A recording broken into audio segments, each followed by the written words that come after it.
Thank you. Now, I don't hope there's no penalty for you all if I go under 10 minutes. And I think I'll turn my phone out. Because I'm assuming that I'm not going to hear from dollars today. Yeah. We start off as we traditionally do. We always say,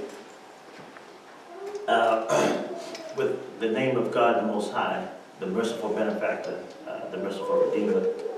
I'm embarrassed to be flanked by Tim and Alan, two gentlemen of such great accomplishment and service, and so please forgive me if I don't measure up to my company.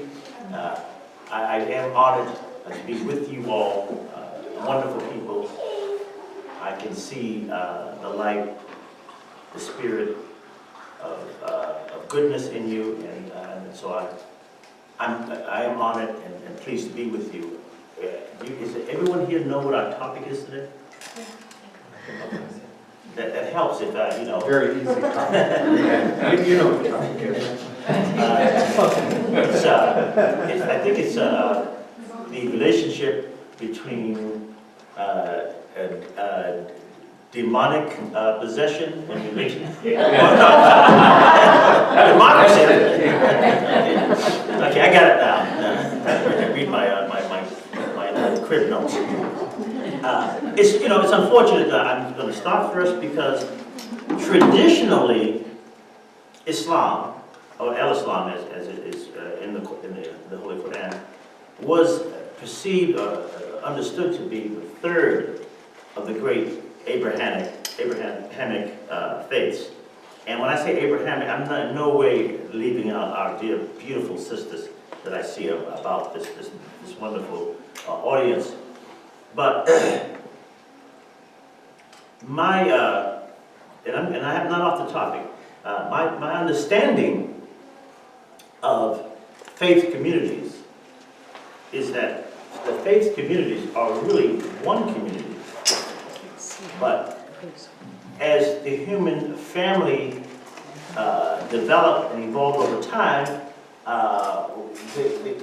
we identified with different periods of our development with different institutions. But I don't really see a real great distinction between Islam,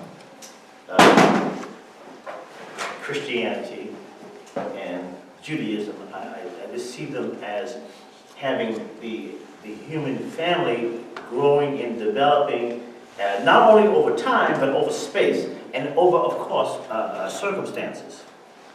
And what is natural in that development over these various dimensions, there has to be this idea of respect for the human being. And democracy, as we know it here and in other forms, I know we all say it was born in ancient Greece, along with the slavery that was there and the oppression of women. So I would not really consider that to be democracy as we would like to see it. But in essence, democracy is the inherent nature of the human being, both in the macrocosm, and I guess you might say the microcosm. Because, I'm going to share something with you all.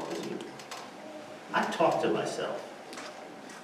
And when I talk to myself, eventually we get together and we take a vote. And I'm pleased to tell you that I run this life in a democratic way. Because I have found that when I'm autocratic, when my ego or some other aspect of my emotion, when I allow one aspect of my being, whether it's my interest in the physical things, whether it's my interest in the intellectual realm, or my interest in the spiritual realm, I find I get in trouble. But when I consult all of those members of Rauf, and we take a vote and we weigh things, we tend to kind of have a better outcome. And so, seeing that in myself, it's only natural for me to believe that that is the order of human society that the Almighty Source intended that we come to. So, so that's my introduction, okay? So now let's talk about this. Religion and its interplay in democratic life, institution, democratic form of social organization. Islam, as you all I'm sure know, is traditional.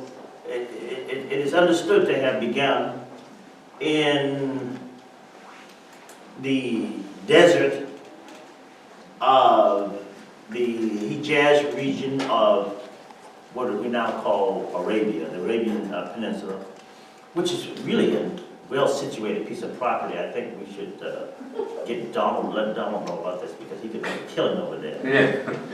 You know, 'cause, I mean, that Kaaba, man, there's a lot of wasted space in the what they call the Haram, where the holy precinct is located. But they're working on it there, because every time I go there, it's more magnificent than the last. But in this place, the life there was a tribal life. Learning, education, and the things, the rudiments of social, of civilization that we take for granted, many of those things were absent there. It was the mob rule.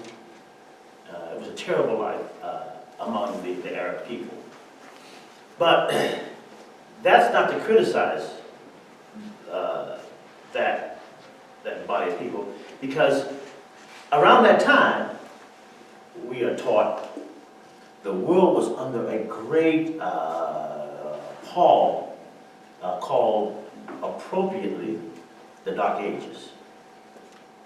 And at the time of the Dark Ages, the contributions of the great men, of the great minds, the great personalities of religious life had come, and their works had been, to a great degree, had become abandoned or lost. And who am I talking about? I'm talking about, of course, the patriarch Abraham, and the community that he led or that he influenced, that we associate with his contribution to life. And then, of course, one of the most preeminent of all human beings, Moses, and what he had done in the establishment of Israel and the kingdom of Judea, and the great contributions that they had brought to human civilization. And then the contributions of Jesus the Christ and his community, the great contributions that sprung out of his way of life, his teachings. Many of these things had become lost. And the human family, to a great deal of degree, was in great disrepair and despair of ever getting back on its feet. I mean, when we study and review what was going on around the world in these dark ages, it appeared that there was no hope that we would ever right the ship of the human family. And out of this great trial came Muhammad the Prophet, the peace be upon him, and the message of the Quran. And that message really brought back to the fore of human contemplation the concept, the idea that the individual human being was sacred, man and woman, of all colors. And one thing that he lived in this city that he moved to and established and died in, it's called Yathrib, which was an oasis, I guess about 300 miles north of where he was born. He was born in what we now call Mecca, the blessed city. In that, when he came, of course, the Jewish communities were already well established, and Judaism as a body of knowledge had reached its a great pinnacle. And so had the communities, the diverse communities of Christianity. And one of the things that he taught and promoted was and I don't think he was a Universalist Unitarian, but he did promote something that you would be happy, proud of, and that was the idea that his community had to reverence and respect the Jews, the Christians, and even those who were the polytheists. And that was a requirement of that community. And that if a person of the Jewish faith were accused of a crime, that person had to be judged in the Jewish courts, under Jewish law, and so forth. And so it was not only in the inherent dignity of the human being, but it was in the contribution of religion that democracy had its beginning. And when we study the faith communities, going back to Abraham, going back to Moses, God's peace be upon them all, and the teachings of Christ, we will see that those concepts of equal dignity for all people were endemic to those teachings. And as a result, the ideas that we have, that we take for granted, one person, one vote, and believe me, we all know, when we look at the 13th Amendment, and we look at I think it was the 19th Amendment for women, when we look at that, we know it was a long struggle for us to develop the idea of the equal dignity of all people. But those ideas began in religion, and it was religion that kept these things alive through the waves of achievement and loss and social evolution and devolution. But I would argue that that democracy is the honored offspring of religious life, religious thought, and religious belief. And so I would say that religion has in its concept that the real authority is not in the king, not in the queen, not in the noble, but it's in the Creator. And that underneath that authority, all stand in having inherent equal dignity.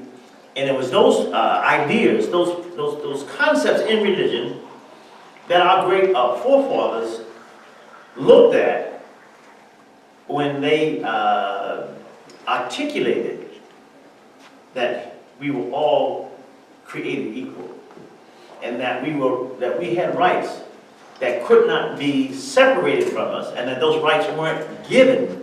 How much? Am I over? Yeah, you're over time. I'm on overtime? Yeah, Let's you're hope about we win. done. I hate to go overtime and have a draw or lose. But in my final, I guess, word would be that America has taken unto herself the religious edict that for human beings to be free, they must be democratic. Thank you for your time.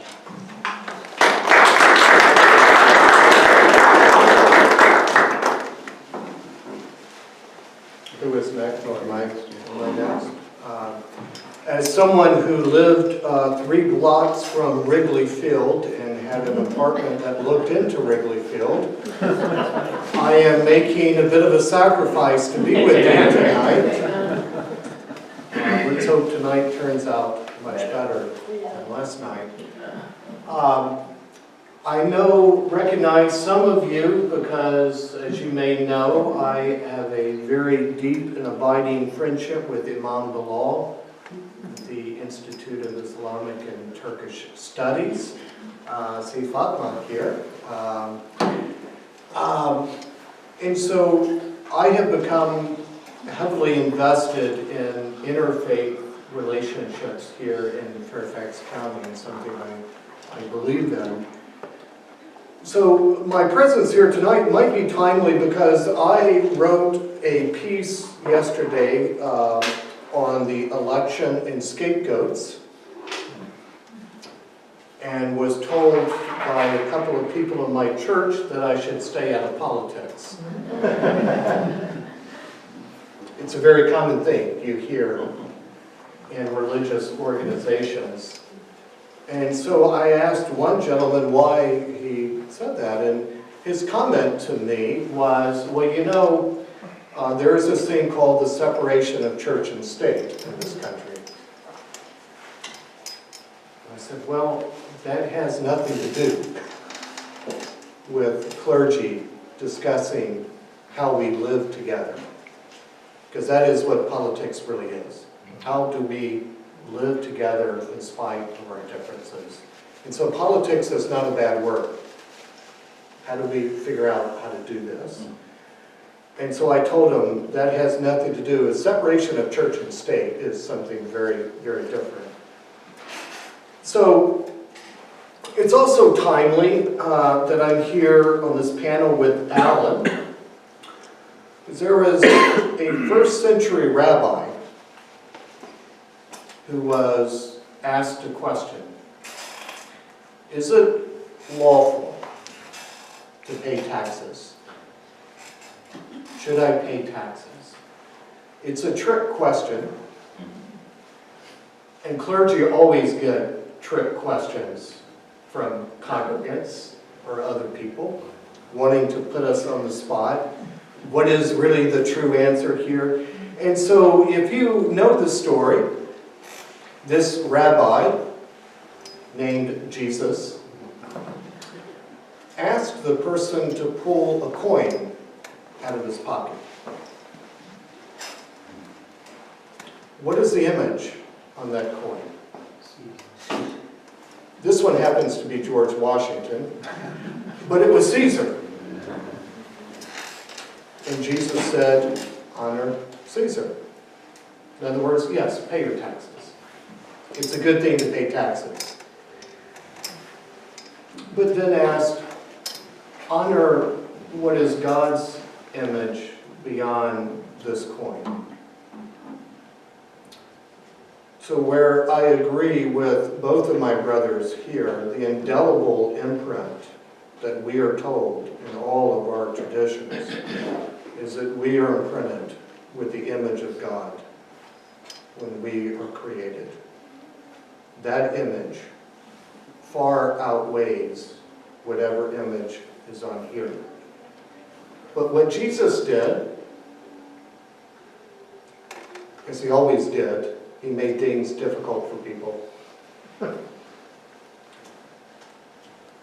By the virtue of my pulling this out of my pocket, I'm inherently a part of this complicated thing we call government or politics.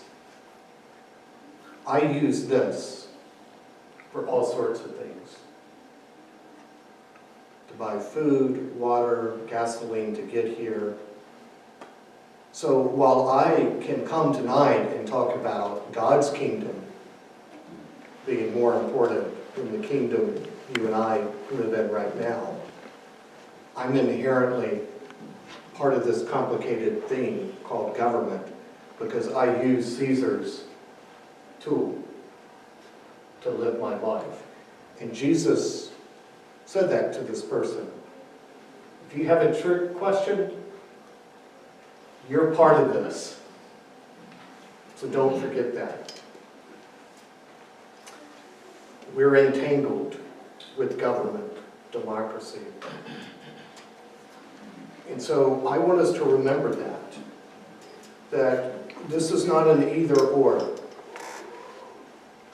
That to be part of God's kingdom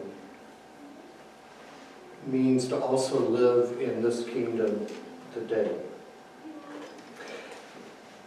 I was telling Alan earlier, I sometimes get in trouble in my church, in my tradition, because I often remind Christians that Jesus was a Jew. Jesus never intended to create anything called a church. And yet here I am, 2,000 years later, a follower of Jesus' teachings in his life. And so how do I live my life and integrate his teachings in the way I live? That's the tension between religion and democracy, or religion and government. I also get in trouble often because I hear people say we're a Christian nation. We're not.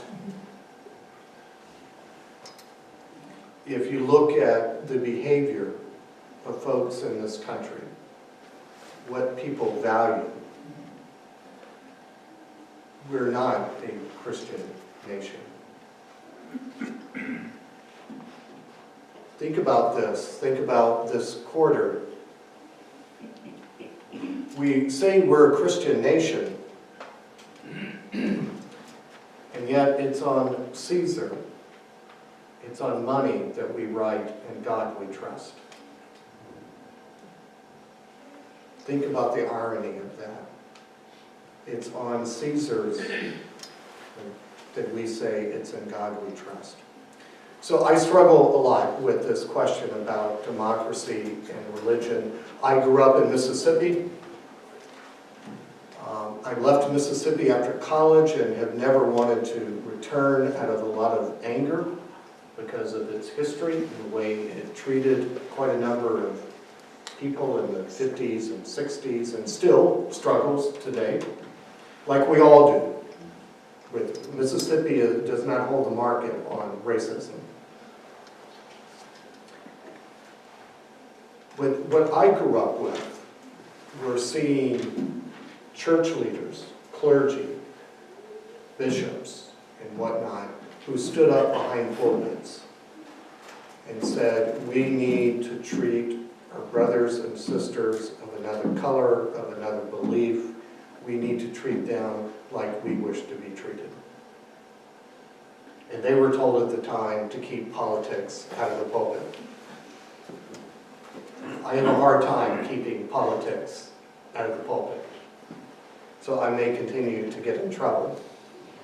But I find that that is the place with people on the ground, living your life day in and day out, to remind us all of the traditions from the Torah, the Levitical code about how to live with one another, and through my own tradition about how to live with one another. I'm just now learning about Islam and how to incorporate and how that also makes sense in the world that we live in. I'm learning. And that's a good thing. And that's why we're united as one family.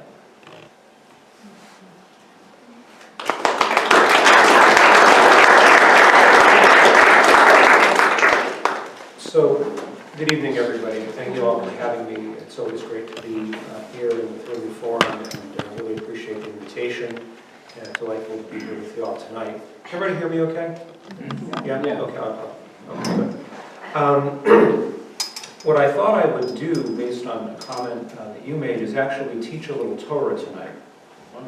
Torah is, for those of you who don't know, is the body of the Hebrew Scripture, the body of Jewish law, the tales and the laws and all that stuff. But what I want to do is actually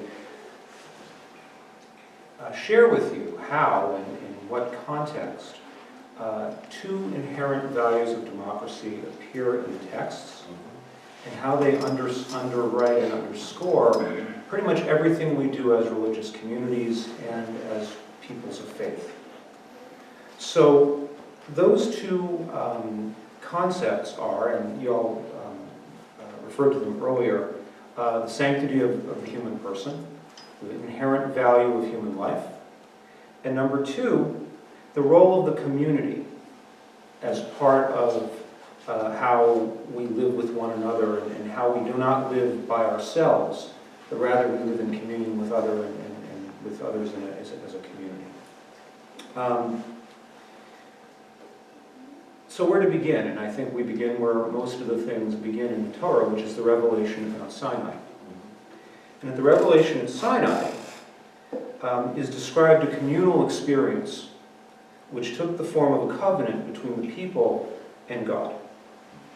It was a pledge of loyalty that was tendered on behalf of the whole group and on behalf of every individual in that group.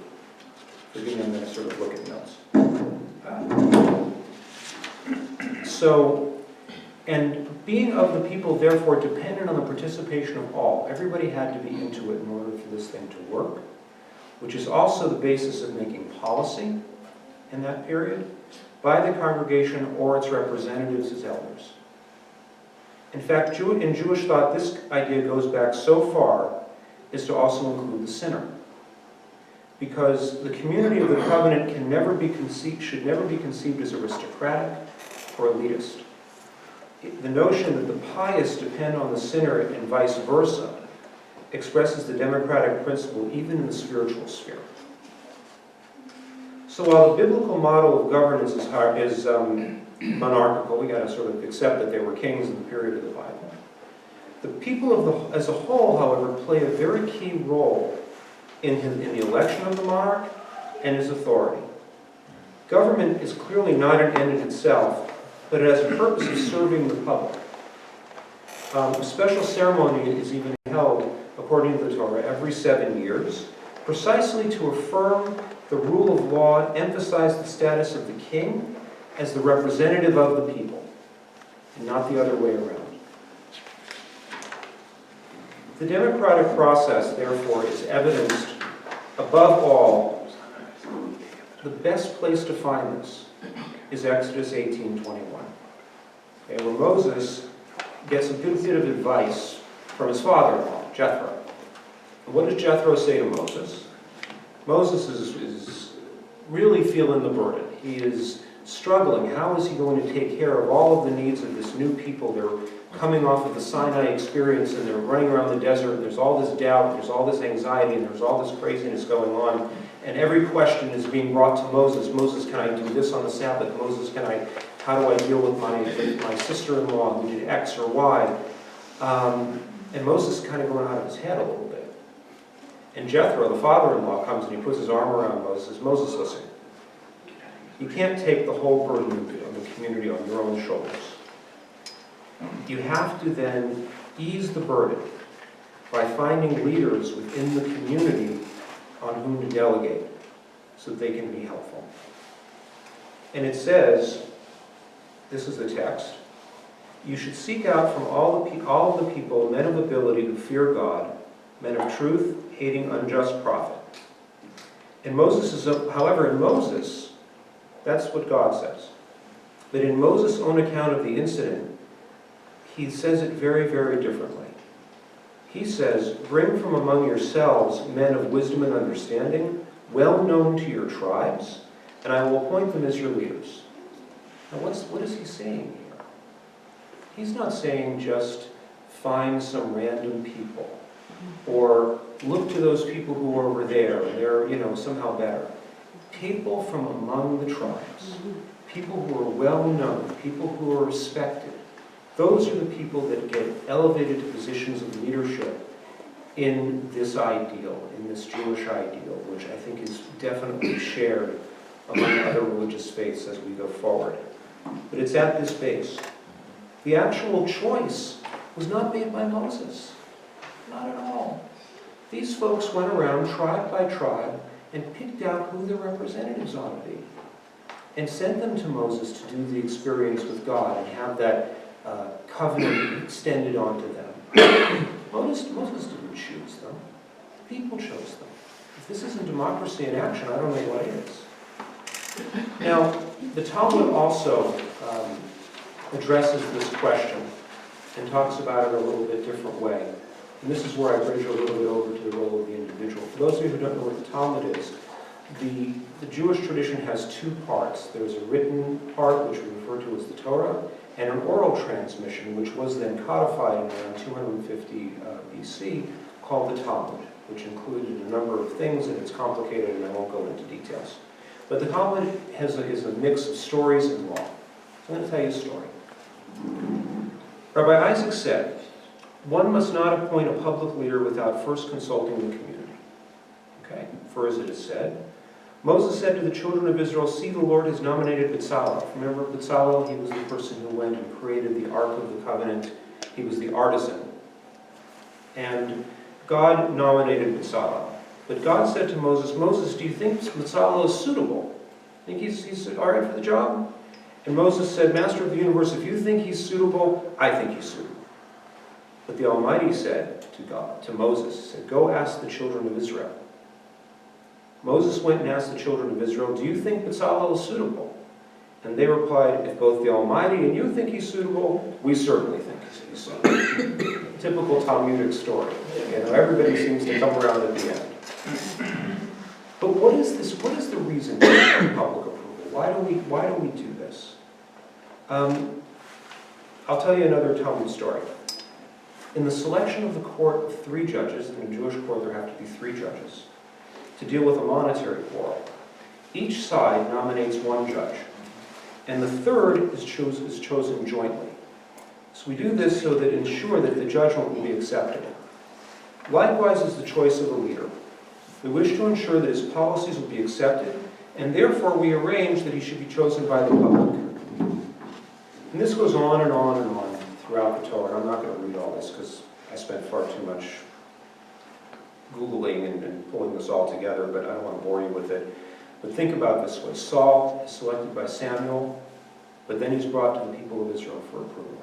David is selected and anointed in a similar manner, but it takes 7 years of David's reign in order for the people of Israel to accept him.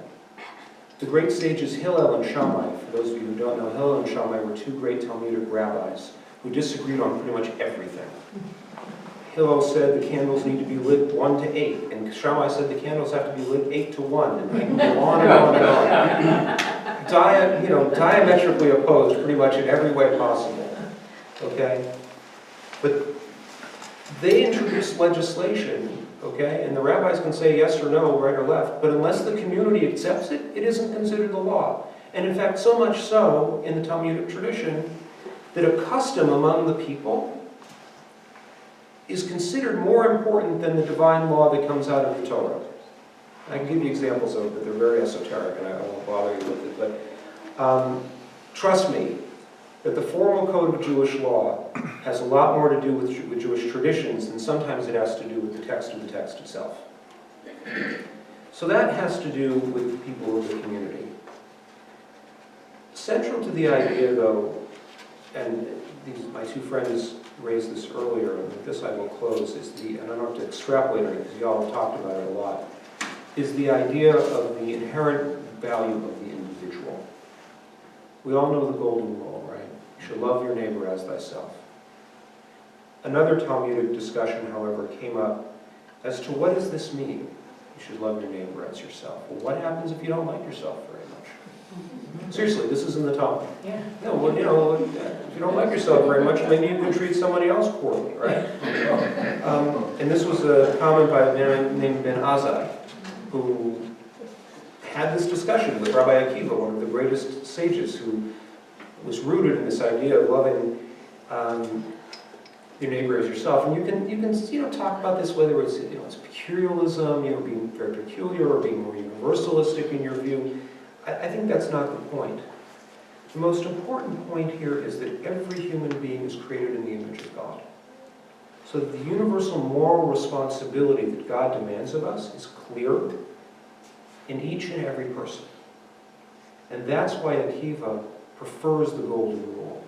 That's why he chooses you should love your neighbor as yourself, because it implies the unity of man. It implies that each of us has inherent value.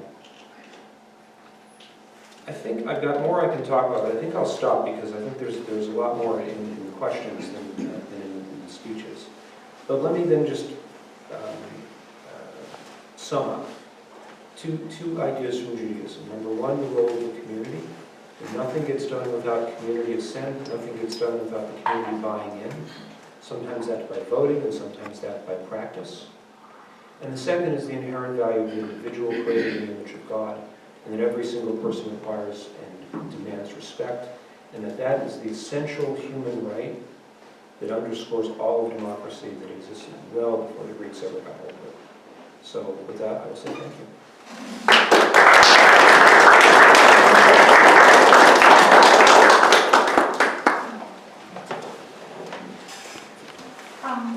Thank you so much. I think this is really engaging.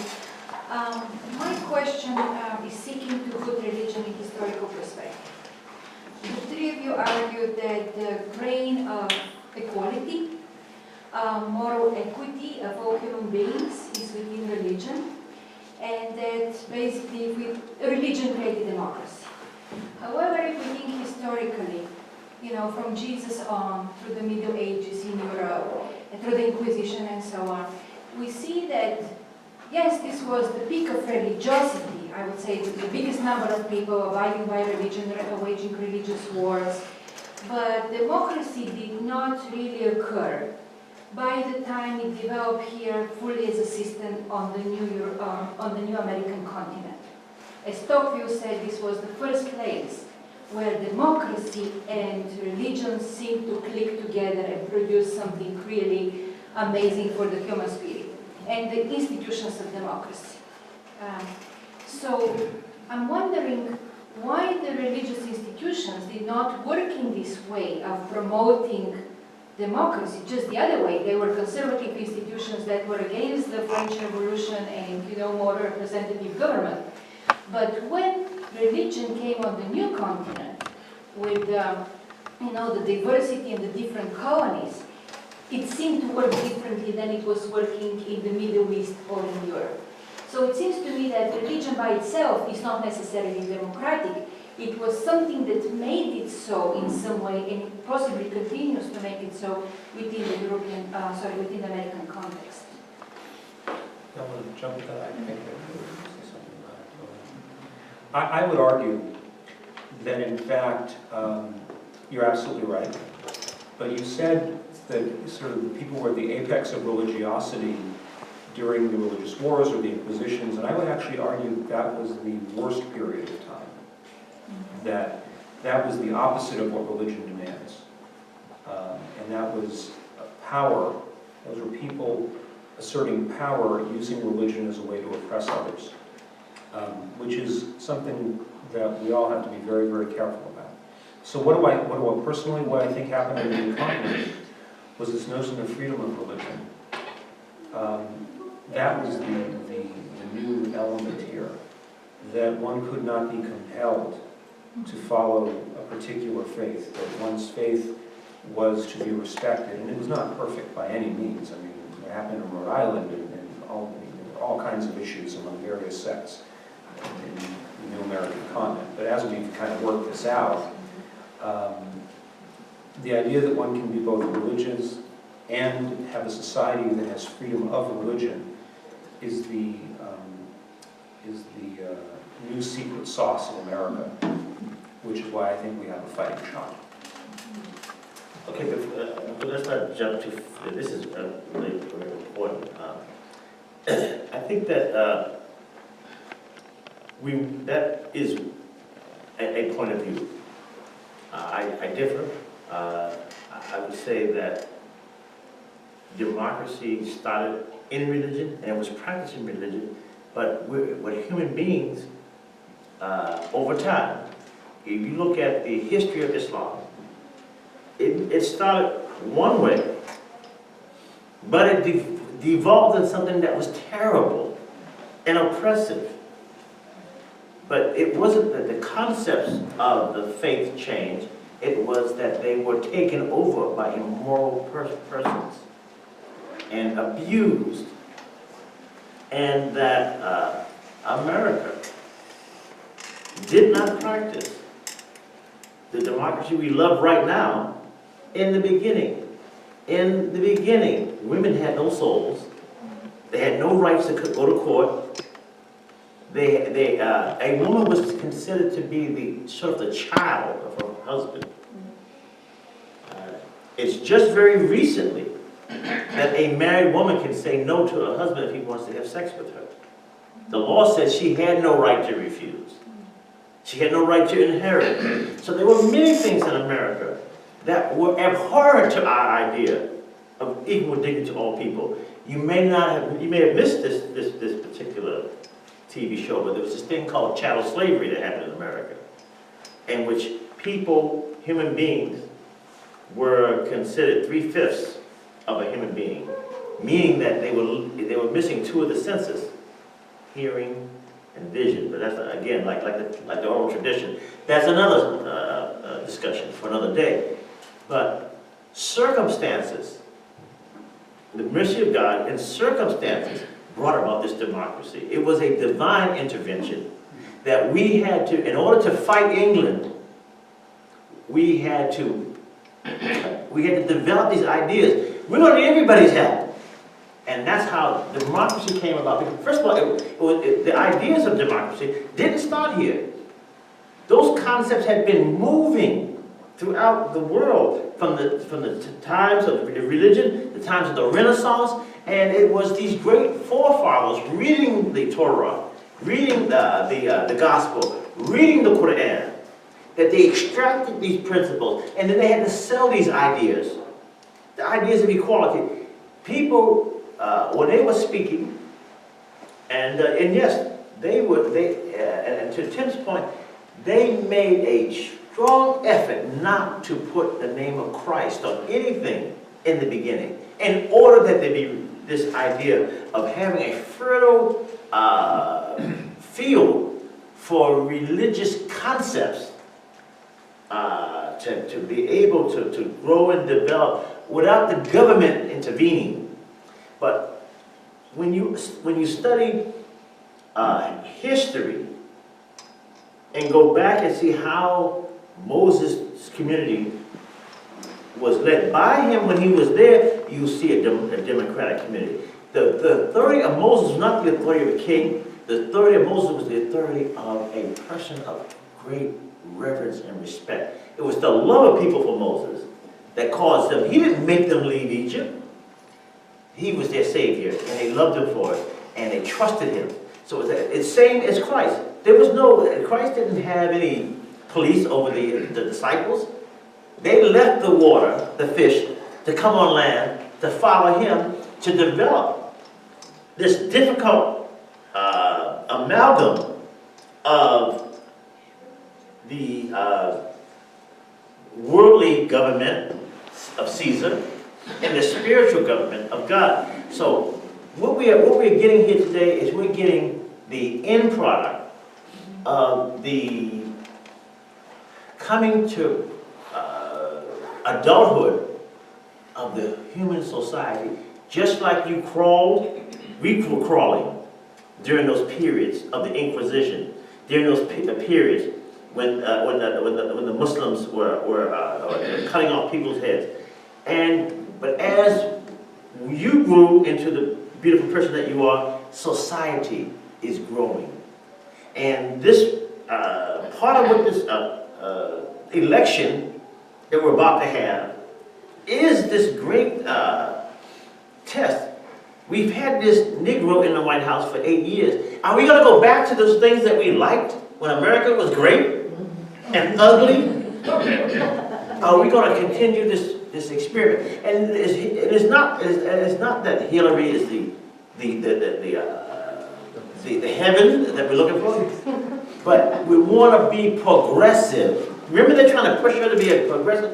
What is she called? She's considered the moderate, the centrist, and then you have the Bernie Sanders. But we're not finished. Democracy is still evolving.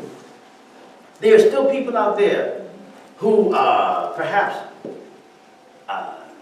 their idea of gender and sexuality may differ from what is written in the Quran, in the Bible, and what we call the Injil, the Gospel. But we're working. And believe me, and many times religion becomes, as we have seen in the history of America, they become the worst carriers of oppression. But the principles of religion have never changed. And that is the inherent dignity of all God's creatures. And so it's those principles that made America and that gave the foundation that America could stand on. Because you got to remember, when George Washington vanquished the British and the people under him, what did they ask him to be? King for life. And as a person of religious conviction, I don't like that word conviction, of religious understanding, because I try to keep people from becoming convicted of anything. It's my job, but just obeying orders. Now, it was his religious principles that kept America from going down the dark road of tyranny.